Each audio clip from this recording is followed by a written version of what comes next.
Hey friends, welcome back to another video episode. And my name is Varun from the Red Music Box. And today we're going to be talking about guitar accessories. I personally love accessories. I think they kind of make your life so much more easier, and some of it also adds a cool factor to your, to your gear or to your rig, whatever you carry.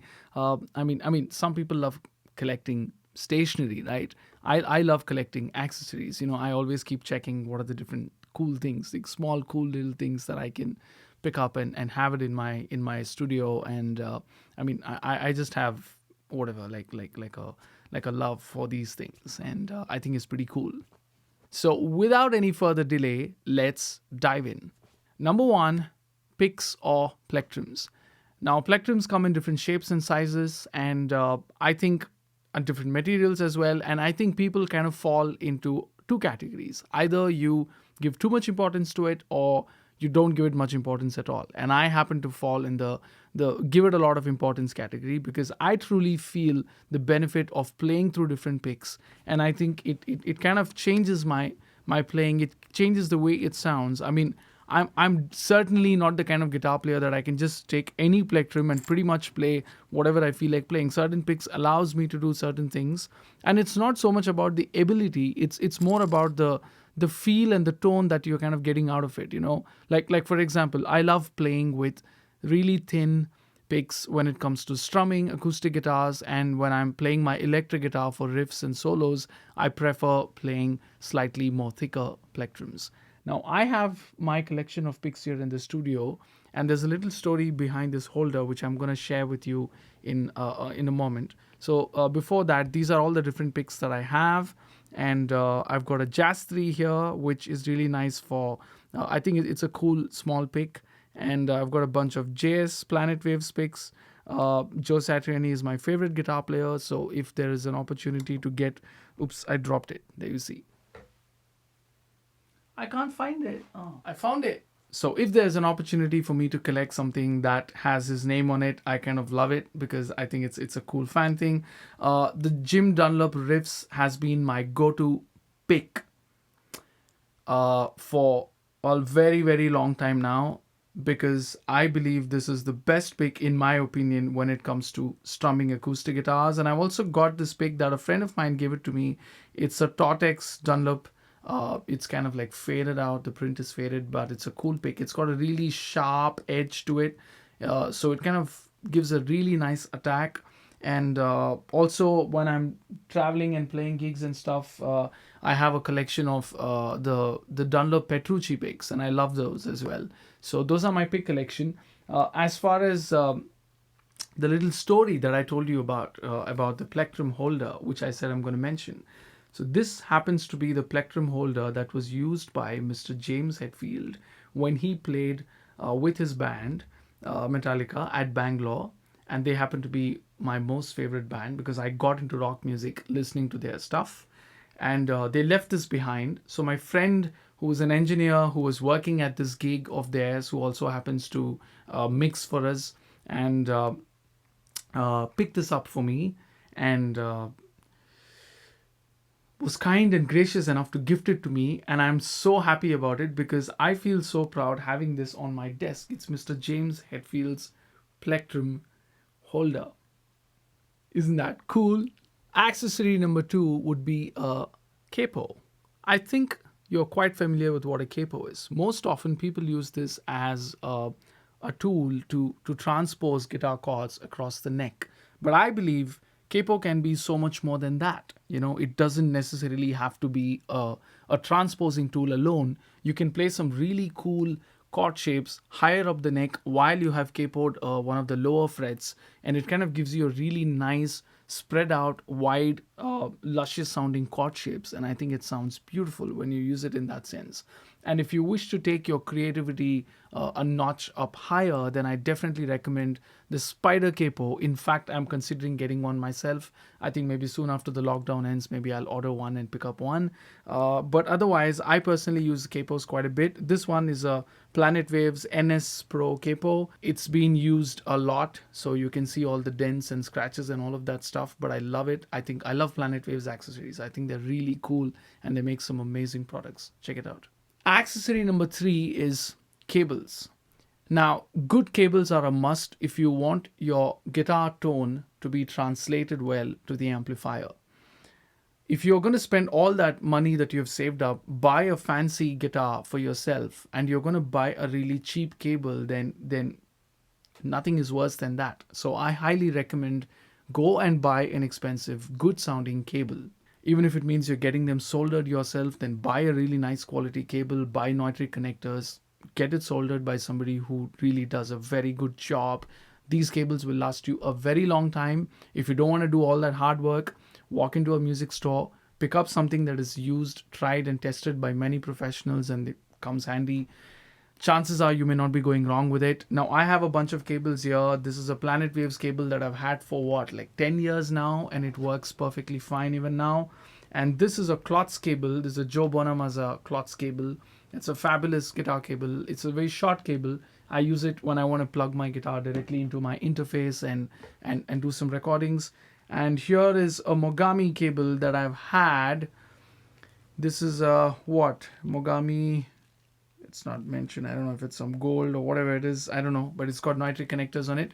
I've had this for like 12 years. Yeah, it's an amazing cable. If you really take good care of your cable, you wind them well, your cables will last you for a very, very long time. The next one on the list would be good strings and good tuners. My desk is a bit empty, don't you think? Woo! I have them here. Anyways, so to begin with, good strings. I personally love the D'Addario strings, and this is what I've been using for a long time. And I usually pick up pack of 10s because you save money and they tend to last you for a long time. They have these anti-corrosion packs, and your strings are fairly safe in that, assuming you change it at least once in a month or so. That's kind of like how I change my strings. Once in a month is a good time if you, depending on where you live. If you live in a highly moist place like a coastal region, maybe you may have to change it more often. But otherwise, once in a month is safe. Now, this is a Nashville tuning string, and I personally love this. I think this is a great accessory to have because I feel. As guitar player, you're looking at different textures, especially if you're a creative person and you're into recording your own music, or you are a session player who happens to go to different studios to record music. Then this would be a great accessory to have, because if you don't have a 12-string guitar like me and you like the sound of a 12-string and you kind of miss it on certain songs. Now, one of the best ways you can get that instead of going and buying a 12-string guitar would be if you have a spare guitar, string that with this and blend your normal guitar with a Nashville high-tuned guitar, and you're going to get some incredible sounding chords and incredible sounding texture to your playing. And of course, buying good strings is really helpful. I mean, it doesn't have to be D'Addario. You can buy whatever brand you like and you prefer. It could be Ernie Ball or Roto Sound or whatever it is that you like. But the point is good strings, and also stick to the brand and the gauge. This is what I highly recommend and suggest, because I feel when you stick to the gauge, every time you change your guitar strings, the amount of setup that you need to make to your guitar is not a lot. So it's better that if you stick to the same gauge and preferably the same brand. The next thing on the list would be tuners. You definitely don't want to have good strings and not have them in tune. And I keep a couple of them. Here's a Polytune clip-on version. I have a couple of these. I chuck one in my bag when I'm traveling and one remains in my studio, because there are musicians who walk in without a tuner for recordings. So it's better to have it, and this is a clip-on version. Smartphone tuners are pretty good. You can use them, but however, they are not very usable in all kinds of places, especially if you're in a noisy environment, then it's a bit annoying. So clip-on works better than that. My favorite one happens to be this Peterson Storm Classic. I think Peterson tuners are incredible. If you have heard of them before, you know what I'm talking about. This one is a pretty stupidly heavy tuner pedal, but it's accurate as hell, especially when I'm setting up a guitar and when I'm doing the intonation stuff and all of that.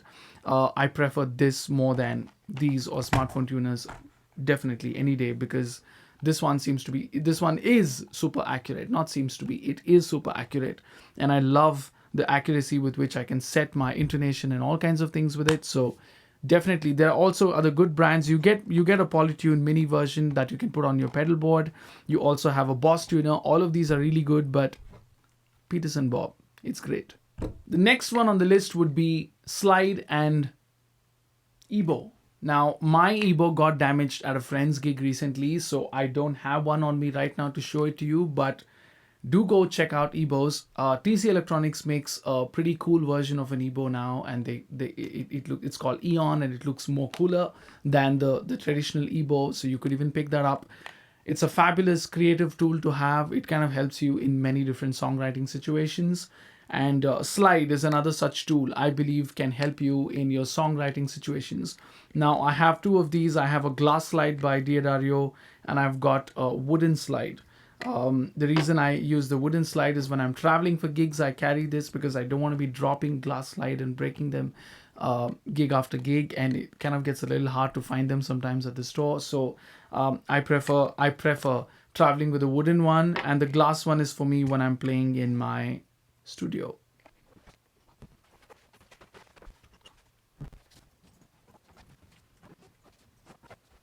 The next accessory would be a Fretwrap. Now, you're going to find this funny. Strangely, I can't find mine. It used to be here in the studio all the time.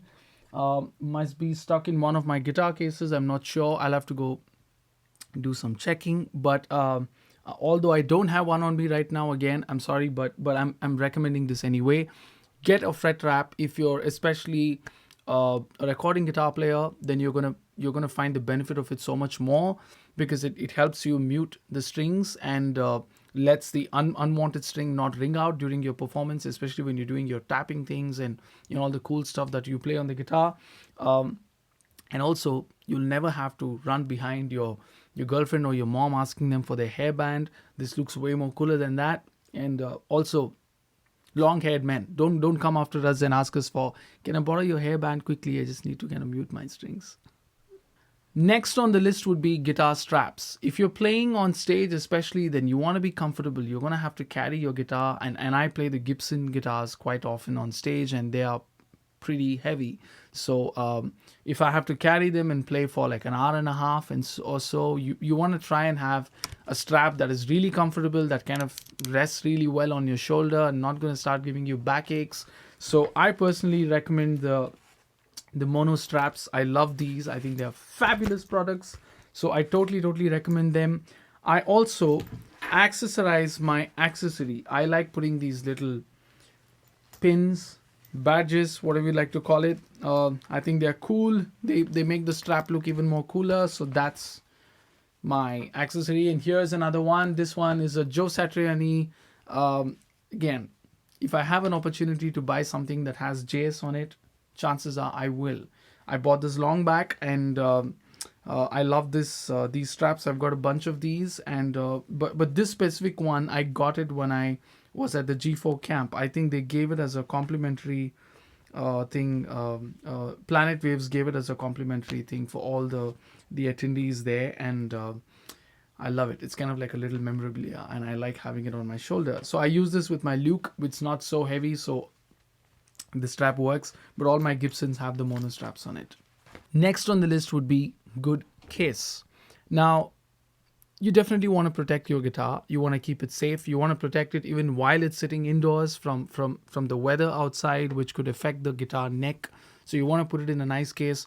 The hard cases are beautiful and fabulous. I think they're amazing, but they're not the most comfortable to travel with. And I personally have a hard time traveling with hard cases, because I don't know, when you're walking around inside the airports, just holding them and it's heavy and it kind of hurts your palm after a while. So I like having good soft cases that I can carry, and I can trust that my guitar is fairly safe in it. And my choice happens to be the mono cases. There are a lot more other brands who make some fantastic cases. Check out Groove Gear. I think they look cool. They look awesome. And there's also Reunion Blues. And I've not tried them. I've only seen them online. They seem to be really cool. But if it's available locally, wherever you're watching this, and do go and check it out. But mono, if you want to play it safe, then mono is awesome. Next on the list would be guitar stands. If you're going to be traveling around with your guitar and you're at home and you would like to keep your guitar somewhere, not inside a case all the time, then stand is a must. And I know there are lots of affordable stands available which are made out of some kind of a plastic material, which are foldable, easy to chuck it in your backpack and just take it on gigs. But I can never recommend those. I don't recommend those because number one, they don't have a nice weight to it, so they don't quite hold your guitar down really well. All it takes is somebody walking past your guitar and by mistake pushes it or touches it, and it's gonna fall for sure, But whereas the ones which are made of metal, which has a little bit of weight to it, I think has a nice grounding and it keeps your guitar safe. You don't ever want your guitars to topple and fall. I don't want my guitars to topple and fall, never. So I personally like these Hercules stands. I think they are fantastic. They're made of metal. They're heavy. They add maybe like a kilo or so more on your baggage, but I don't mind the extra weight because it is really good. It keeps your guitar really safe. It has a nice support. It has a nice balance to it. Not so easy to topple and fall, but Hercules generally makes great products, so check them out. Last but not the least on the list would be a guitar care toolkit. I think a guitar care toolkit itself is an accessory bag with more accessories in it. So maybe it deserves another video, but I'm just going to show you what all I carry in my guitar my guitar care toolkit. There you go. That's my toolkit. Let's see what all is there in it. To start with, there's a fast fret. If you have not heard of these, the GHS fast fret, it's been around for a long time. I don't use this all the time. I've just had it and it just goes into my toolkit. I don't really use the fast fret too much, but it's nice. I think sometimes, especially if you want to glide on your string more easily, and it's just a thing to have. You can use that. There's a WD-40. I think you all know a WD-40 just does everything. I think it's a pretty cool thing to have, especially if you want to loosen out some rusted guitar parts or rusted amplifier parts and stuff like that. It's quite nice to have it. A good friend of mine told me not to use these to clean your guitar pots as contact cleaners. He said, don't use these as contact cleaners because they're not meant to be used as contact cleaners. They apparently leave a lot of residue behind. So it's recommended to buy separate contact cleaners and use WD-40 mainly to remove rust and more for hardware type things. This one is another cool thing by Music Nomad. It's an amp and case all-purpose cleaner. It is meant to use on, you see my shiny little orange here, a beautiful looking orange amp. Use these products to keep your orange amp looking orange. And I then have the fret polishing system by Music Nomad. It's a pretty cool fret polishing system. It helps you keep your frets shiny, removes all the oxidizing that happens on it, the kind of corrosion that tends to develop on frets, especially when you travel with your guitar. It's really necessary, and it's petroleum free, and so it's important. It's a cool tool to have. Another tuner. You can never have enough tuners on you. A nice little awesome wire cutter or string cutter if you want to keep on with you, especially if you're changing strings. And then I've got polishes and polishes. Here's a Dunlop 65 polish. Then I've got Planet Waves Protect and Restore guitar care polishes for certain electric guitars of mine. And then I've got another Dunlop body polish, and then most importantly the Dunlop lemon oil. I love this. These things generally you buy them once and they last you for I think till you kind of become a grandfather maybe because you don't use them all the time. You use them when you're changing strings. That's kind of like once a month, and you use it like a stingy guy because that's how much you're supposed to use it, not a lot. So they tend to last you for a fairly long time. Of course, not till you become a grandfather, but yeah, fairly long time. You get the point. There's also another polish here. This is a Gibson polish, and I use these on nitrocellulose finish because I'm not sure if these are meant to be used on nitrocellulose. I prefer this for that. a whole bunch of Allen keys, you know, helpful to fix your guitar truss rods and stuff. You may need it. And also, this is a string action gauge by StewMac. It's a beautiful string action gauge ruler that you can carry in your pocket. You can put it in your accessory bag. Helps you when you're changing strings, helps you set the height, helps you make sure that you've got all the measurements correctly. So it's a pretty nifty tool to have. And another cool screwdriver here from Music Nomad, but this one is not just a regular screwdriver. The coolest thing is it's got this, the other end of the driver happens to be like a spanner, like a wrench for you to tighten a lot of guitar tuning pegs. You can tighten them. You can tighten the post, the tuning peg post. You can tighten the guitar jack stuff with it. It's pretty cool. It's a nice 3-in-1 tool if you would like to carry it. And then I've got a string winder. Happens to be my old Planet Wave string winders. I find the newer ones really flimsy. I don't know why. I like this design better. This has a nice and it stays tighter. The newer one just loosens out, and I don't know, it's just really flimsy. This is really cool. It's also got a cutter to it. You can cut your strings with it. So sometimes I don't have to carry this, because at airports they don't tend to allow you to carry these. If you by mistake happen to put them in your backpack, then you're gonna have to throw it. But this, they don't often know that it's a cutter as well. It's a string winder, harmless. You can take it on your flight. And I've got a little super lube gel here. This is by Dunlop, and this is used especially on the nut of your guitar. If you want to, when you're changing strings, you put very little of this, and it helps keep the nut slots lubed, and your string doesn't face any friction problem. There's no string ping and all of that. So it's a pretty cool thing to have. It's like a nice gel pen, you know. It doesn't weigh much, doesn't cost much. That's pretty much it, guys. I also have a couple of string sets with me just in case I forget to carry them. And I've got a little guitar grease here. This is useful again as a nut slot or a hardware grease. You can use them. It's pretty cool. That's pretty much it. I keep dropping things here. You see, got it back. That's all the stuff that I have within my guitar care toolkit. And as I told you, it's a lot of things, and possibly it requires like its own video. But anyway, I just want to show you, these are some of the things that I highly recommend, that if you're a serious guitar player over a time, please buy and keep these things, because it's important for you to know how to set up your instrument. It's important for you to be able to change your own strings, to maintain your guitar, and you care for your instrument. Make a toolkit with all the essentials that you need to keep your guitar really safe and good, in a good playing condition. Because I believe that when you care for your instrument, you develop a nice relationship, a nice bond with your instrument, and that in turn helps you play your instrument and make it your own, and feel really great about it when you're playing it each time you pick it up. Thank you for staying with me through the endless list of things that I was recommending here. I hope this was an informative list for you, and see you soon in another video episode. And do subscribe and ding the bell. And thank you if you've already done that. Leave your comment below. Let me know if there's something that I've missed out. Anyway, see you soon in another video episode. Don't forget to create, play, and record.